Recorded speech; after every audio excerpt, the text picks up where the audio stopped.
లేదా ఇతర జంతువులు కొరికితే వెంటనే భయపడతాం, ఇంజెక్షన్లు చేయించుకుంటాం. అదే చేప, పీత లాంటివి అనగానే కొందరు లైట్ తీసుకుంటారు, ఎందుకంటే అవి విషపూరితం కాదనే ఫీలింగ్. అలానే ఈ వ్యక్తి కూడా చేపే కదే అని చాలా లైట్ తీసుకున్నాడు. చివరికి అది అతడి ఊహించని బాధని మిగిలించింది.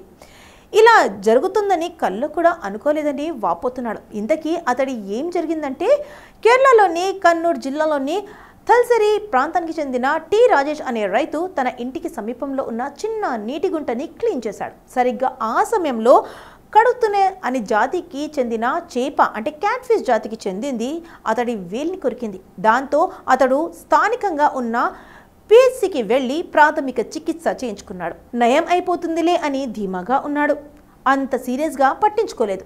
కానీ రాను రాను బాధ ఎక్కువై చేయి కదిలించాలంటే నొప్పితో విలువిల్లాడిపోయే పరిస్థితికి దిగజారిపోయింది. ఇక ఆ బాధకు తాళలేక దగ్గరలోని ఆసుపత్రికి వెళ్ళాడు. అయితే అక్కడ వైద్యులు అతడికి ఎందువల్ల ఇలాంటి పరిస్థితి వచ్చిందన్నది అంచనా వేయలేకపోయారు. ఇక దాంతో ఆ వైద్యులు కోజికోడ్ బేబీ మెమోరియల్ ఆసుపత్రికి రిఫర్ చేశారు. బేబీ మెమోరియల్ వైద్యులు రాజేష్కి అన్ని రకాల వైద్య పరీక్షలు నిర్వహించారు. గ్యాస్ గ్యాంగ్రీన్ అనే బ్యాక్టీరియల్ ఇన్ఫెక్షన్తో బాధపడుతున్నట్లు నిర్ధారించారు.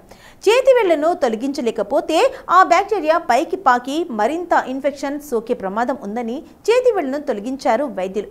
అయినా పరిస్థితి అదుపులోకి రాలేదు.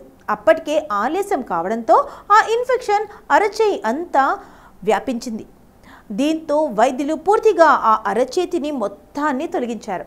ఈ మేరకు వైద్యులు మాట్లాడుతూ బురద నీటిలో నివసించే క్లోస్ట్రిడియం పెర్పిజెన్స్ అనే బ్యాక్టీరియల్ వల్ల ఈ గ్యాస్ గ్యాంగ్రీన్ అనే ఇన్ఫెక్షన్ వస్తుంది. ఈ బ్యాక్టీరియా బాడీలోకి ప్రవేశించి కణాలపై దాడి చేసి ఇన్ఫెక్షన్ని మెదడు వరకు వ్యాపి చేసి ప్రాణాంతకంగా మారుస్తుంది. ఇక్కడ ఈ రైతు రాజేష్ కేసులో ఆ వ్యక్తి ప్రాణాలు కాపాడటానికి అరచేతిని తొలగించడం తప్ప మరో అవకాశం లేదు.